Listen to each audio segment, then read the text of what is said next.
बॉलीवुड अदाकारा करीना कपूर अपनी ड्रेसिंग से मद्दाहों में एक खास मकाम रखती हैं, लेकिन कभी कभी ये ब्रांडेड और बेशकीमत मलबूसात भी मद्दाहों की आंखों को नहीं गाते। अक्सर सोशल मीडिया पर अदाकारों की ड्रेसिंग तनकीद की नजर हो जाती है और ऐसा ही कुछ करीना कपूर के साथ हुआ।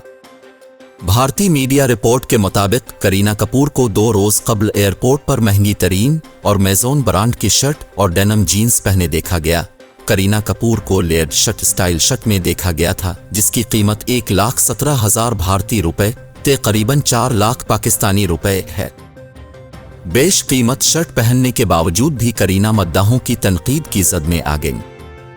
अदाकारा की वीडियो पोस्ट किए जाने के बाद मद्दाहों की जानिब से उन्हें तनकीद का निशाना बनाया जा रहा है।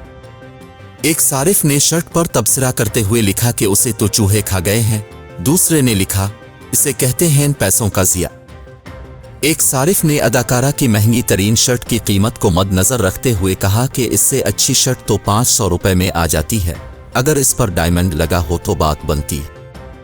एक सारिफ ने करीना की शर्ट के स्टाइल पर तनकीद करते हुए तबसरा किया कि ऐसे कपड़े तो हमारे यहाँ भैंस के बच्चे को डांसेस से बचाने के लिए पहनाते हैं।